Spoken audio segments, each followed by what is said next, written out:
Hare Krishna, Hare Krishna, Krishna Krishna, Hare Hare, Hare Rama, Hare Rama. तो आज का विशेष विषय है एक नया बॉलीवुड मूवी जिसका नाम है ओ माय गॉड। तो सामान्यतः हमारा विषय है कृष्ण और कृष्ण कथा, और बॉलीवुड मूवी हम किसी भी बॉलीवुड मूवी को हम कुछ भी दाम नहीं देते, लेकिन ये मूवी बहुत अच्छा है क्योंकि उससे बहुत से लोग वो सब देखने वाले गॉड के बारे में और कृष्ण के बारे में सोच रहे हैं, अनुकूल रूप से या प्रतिकूल रूप से, जैसे भी हो कृष्ण का स्मरण होते हैं तो मंगल होते हैं। विशेषकर जो भक्ति भाव से कृष्ण का स्मरण करते हैं उनका परम कल्याण होते हैं। और दूसरे प्रकार के लोग हैं जो असुर बोलते हैं, जो प्रतिकूल रूप से कृष्ण का स्मरण करते हैं, ऐसे लोग तो नया नहीं है। तो सत्य युग में हिरण्यकशिपु विष्णु का स्मरण करते थे द्वेष से। तो हिरण्यकशिपु प्रयास किया विष्णु भक्ति बंद करना, और कुछ समय में उसका प्रभाव ज्यादा था, और उसके बाद भगवान विष्णु उसको बंद किया था, उसका संहार किया था। और त्रेता युग में रावण राक्षस रावण प्रयास किया था विष्णु भक्ति बंद करना, और राम भगवान आए थे और रावण के सभी प्रयासों को बंद किया थे। द्वापर युग में कंस और बहुत असुर प्रयास किए थे विष्णु भक्ति बंद करना, परंतु कृष्ण से कंस का संहार था। तो इस प्रकार इतिहास में बहुत से लोग प्रयास करते विष्णु भक्ति बंद करना, तो फिर भी विष्णु भक्ति आज तक हो रही है। और आजकल भी कलि युग में कुछ लोग जो हिरण्यकशिपु रावण और कंस की तुलना में कृमि जैसे है, ऐसे लोग प्रयास करते हैं विष्णु भक्ति बंद करना। तो कुछ दिन में ऐसे लोग का प्रभाव हो सकते, लेकिन विष्णु भक्ति तो कभी भी बंद नहीं होगा। तो अच्छा है कि इस मूवी आया है जिससे लोगों की शंका होती है कृष्ण भगवान के बारे में, और इससे हम अच्छी तरह समझा सकते तो कृष्ण भगवान कौन है और कृष्ण भक्ति क्या है और किस लिए करना है। तो पहली बात है कि कृष्ण के बारे में हम ज्ञान मिलते शास्त्र से। कोई बॉलीवुड आर्टिस्ट से नहीं है, मांस खाने वाले, व्यभिचारी, गुटखा खाने वाले, तो सब प्रकार के पाप का, शराब पीने वाले, सब प्रकार के पाप करने ऐसे लोग से हम कृष्ण के बारे में ज्ञान नहीं मिलते शास्त्र और सब आचार्यों से। और शास्त्र का वर्णन है कि श्री कृष्ण वंशीधारी है, पीताम्बर है अर्थात पीला कपड़ा पहने, और उनका श्याम सुंदर अचिंत्य गुण स्वरूप के बारे में बहुत वर्णन है शास्त्र में, और पूरा इतिहास में सब आचार्य सहमत है। तो कृष्ण का दिव्य सिंधु सुंदर रूप किस प्रकार है, और किसी शास्त्र में नहीं है वर्णन कि भगवान कृष्ण आधुनिक पश्चिम का अंदाज सूट पहनने वाले हैं और चश्मा पहनने वाले हैं। भगवान कृष्ण सार्वद्रिक है, वो सब कुछ देखते हैं, इनके आंखों में कुछ दोष नहीं है जिससे भगवान कृष्ण का ऑप्टिशियन के पास जाकर चश्मा पहनना। तो ये सब बकवास है, पूरा काल्पनिक है। तो शास्त्र प्रमाण है कि भगवान कृष्ण है, और कि सब जो इस भौतिक संसार में सब माया से मोहित है। त्रिभीय गुण माया भाव एधमान माया जगत। तो ऐसे प्रमाण है, और इस मूवी से हम प्रमाण मिलते कैसे ज्यादातर लोग तो बड़ा मूर्ख होते, क्योंकि एक मूवी देखने से बहुत लोग की शंका होती है धर्म में, भगवान में, कृष्ण में। क्योंकि कुछ लोग लाभ के लिए एक मूवी बनाते हैं। तो ऐसे लोग का राय हम क्यों ग्रहण करेंगे? हम गीता, भागवत, पूर्वाचार्यों का विशुद्ध सिद्धांत क्यों नहीं ग्रहण करेंगे? तो उसमें वो मैं स्वयं नहीं देखा, तो सुना था। तो सुना कि उस फिल्म में वो कि भगवद गीता में भरोसा नहीं होना चाहिए, ऐसे है। क्यों? भगवद गीता संपूर्ण तत्व ज्ञान है, विज्ञान है। वो शब्द विज्ञान बहुत बार भगवद गीता में आते हैं। ज्ञान विज्ञानम,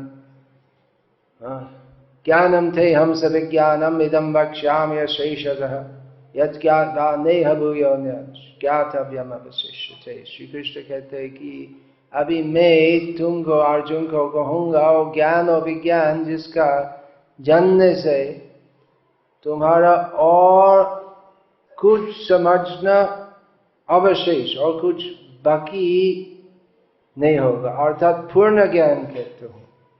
ज्ञान विज्ञान चित्तात्मा कूटस्थो विजितेन्द्रिय। तो ऐसे ज्ञान विज्ञान ये सब बहुत बार भगवद गीता में आते हैं, और ये भगवद गीता अंधविश्वास का विषय नहीं है, विज्ञान है। जैसे भगवान श्री कृष्ण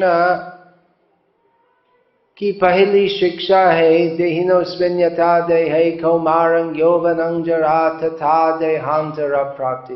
तो ये विज्ञान है कि सब लोग तो पहले जन्म मिलते हैं, सब शरीर का जन्म होता है, उसके बाद शिशु रूप होते, उसके बाद कुमारावस्था होते, उसके बाद युवावस्था होते, उसके बाद वृद्धावस्था होते, उसके बाद मृदावस्था होते, अर्थात मरण होते। तो ये क्या अंधविश्वास का विषय नहीं है, ये विज्ञान है, सब लोग देख सकते हैं। और श्री कृष्ण हमको बताते हैं, हमको सिखाते हैं कि शरीर का परिवर्तन होते हैं, परंतु वो प्राण का स्रोत, वो जीव आत्मा जो शरीर के अंदर में है, वो परिवर्तनशील नहीं है। और इसलिए वो आत्मा जिससे शरीर जो केवल अलग अलग रसायन से भौतिक प्रकृति के द्वारा घटित है, तो जीव जिससे शरीर जीवित होते हैं, जीव का परिवर्तन नहीं होते हैं, केवल शरीर का परिवर्तन होता है और शरीर का अंतिम परिवर्तन है मृत्यु। परंतु वो आत्मा अविनाशी है, इसलिए शरीर का विनाश के साथ आत्मा का विनाश नहीं होता। तो ये सब विज्ञान है शास्त्र में कि भौतिक प्रकृति है, और एक वैज्ञानिक विषय भगवद गीता में बहुत कुछ है कि भौतिक प्रकृति भूमि, जल, अग्नि, वायु, आकाश, पंच महाभूत से घटित है, और भी मन, बुद्धि, अहंकार। तो ये 8 प्रकार के भौतिक प्रकृति है। भौतिक प्रकृति के अतीत जीव शक्ति है। तो ये सब आध्यात्मिक विज्ञान है, भगवद गीता में है। सामाजिक विज्ञान भी है, तो कैसे समाज में विभाजन होना चाहिए, 4 श्रेणी होना चाहिए, ब्राह्मण, क्षत्रिय, वैश्य, शूद्र, जन्म के अनुसार नहीं है, गुण तथा कर्म के अनुसार।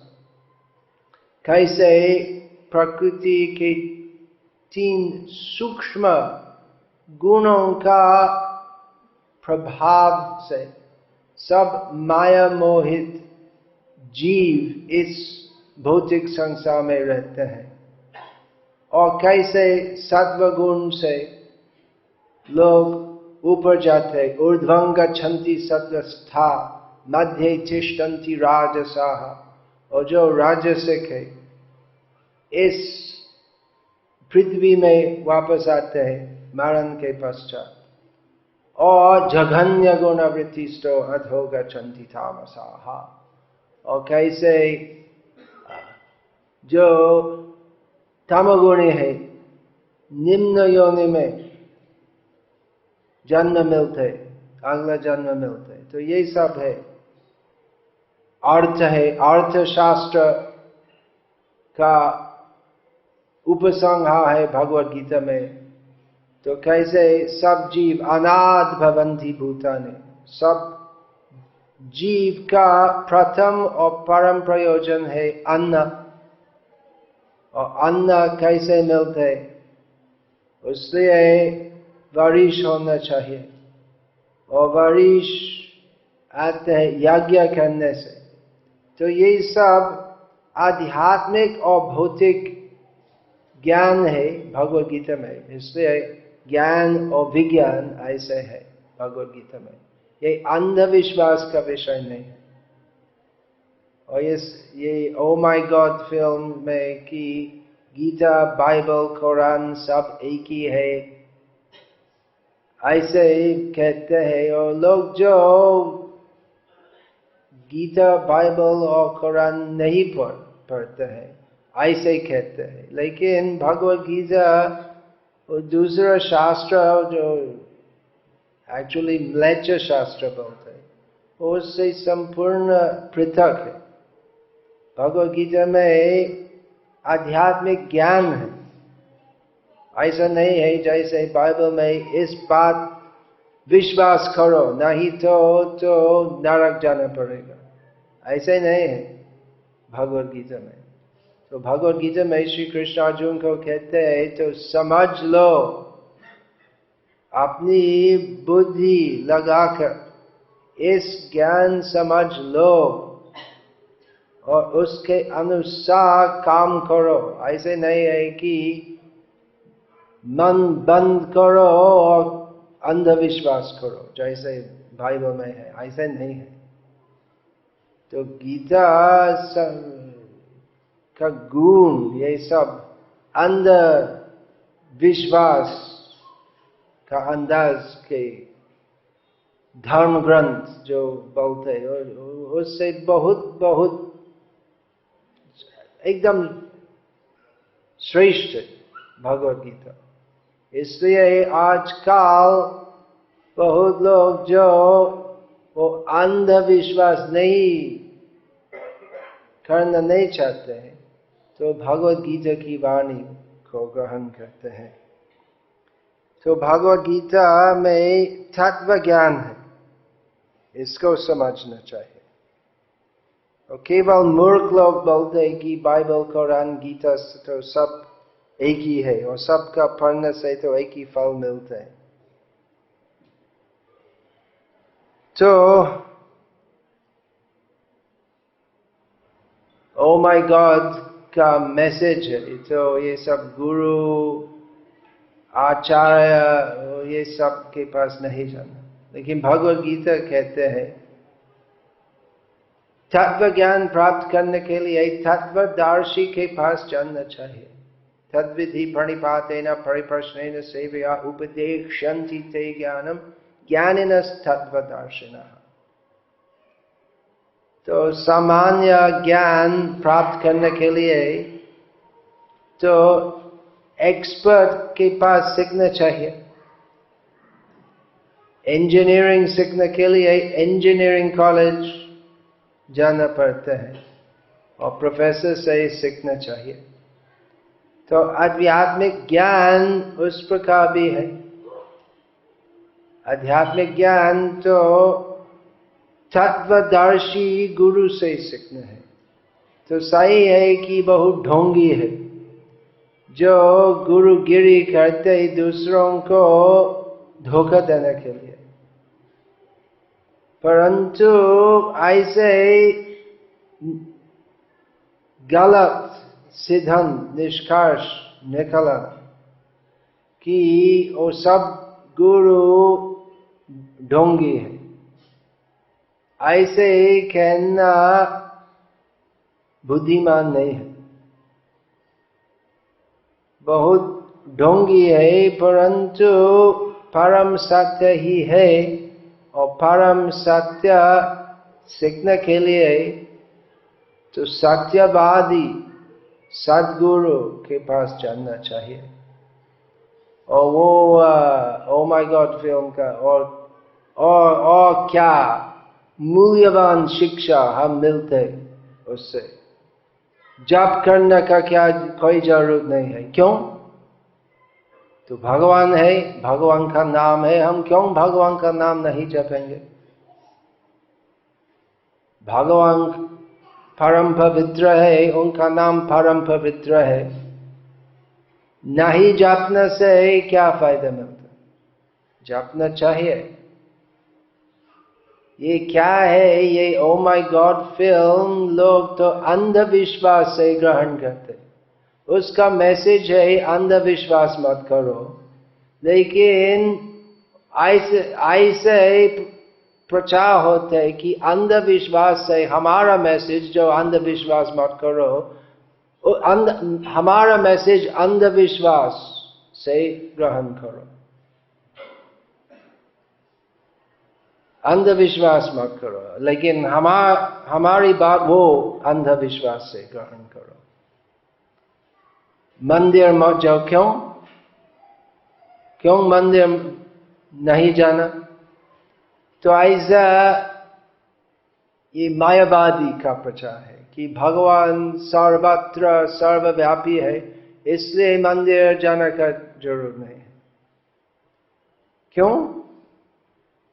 जैसे व्यापार तो किसी जगह में भी आप कर सकते हैं, लेकिन अगर आपकी दुकान बाजार के अंदर है तो वो उचित योग्य जगह है व्यापार करने के लिए, क्योंकि सब लोग वहां जाते हैं अलग अलग चीजों खरीदने के लिए। तो आपकी दुकान अगर खेती में है तो कौन आएंगे? तो भगवान सर्वत्र है, लेकिन मंदिर ऐसा स्थान है जिसमें खास लोग आते हैं भगवान की पूजा करने के लिए, भगवान की आराधना करने के लिए। तो लोग जो मंदिर आते हैं तो किस लिए आते हैं? तो शांति मिलते हैं, भक्ति मिलते हैं। तो ऐसे वातावरण है जो विशेष अनुकूल है भक्ति करने के लिए, और सब जो आते हैं ऐसा महसूस करते हैं।